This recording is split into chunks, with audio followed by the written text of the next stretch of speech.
Hi, Max with Sagal Bloomfield here for part 2 of our interview with Danielle Thacker at Thacker Caskets. This time we're going to be focused on the differences between Jewish and not Jewish wooden caskets. Danielle, take that away.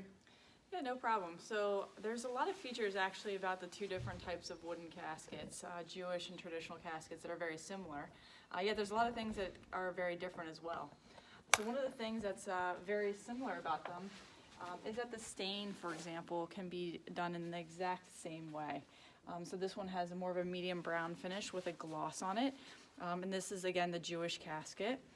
This traditional wood casket is going to have the same type of brown gloss finish. You also see some of the adornments, like we call this beading. This is another thing that is very, very similar on both caskets. Now there's a couple things that are different. So what the major difference between a Jewish wood casket and a traditional wood casket would be the fact that the Jewish casket, to adhere to the traditions of the Jewish faith, must be constructed using no metal. So you'll see that there's no metal on this casket whatsoever. Starting with the handles, you'll see that we call this a lug. We call these arms, and these are bars. All of the handle of the casket is constructed only using wood.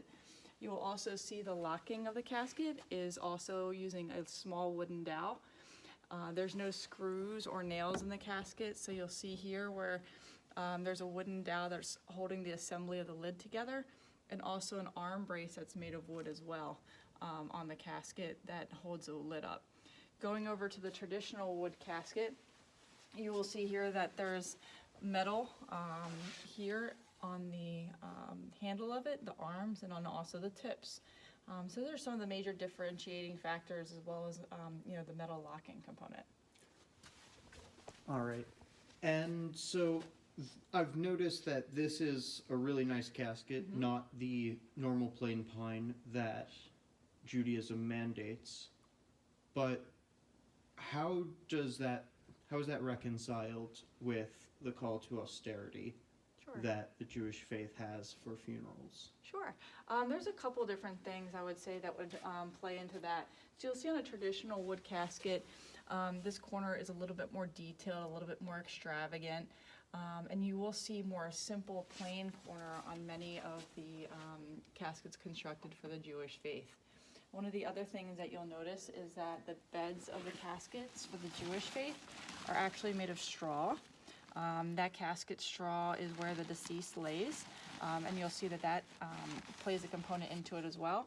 And then also the Jewish caskets also come with a certificate of authenticity, saying that this casket's been constructed and the interior's been constructed without the use of any metal, including screws and staples or any fasteners.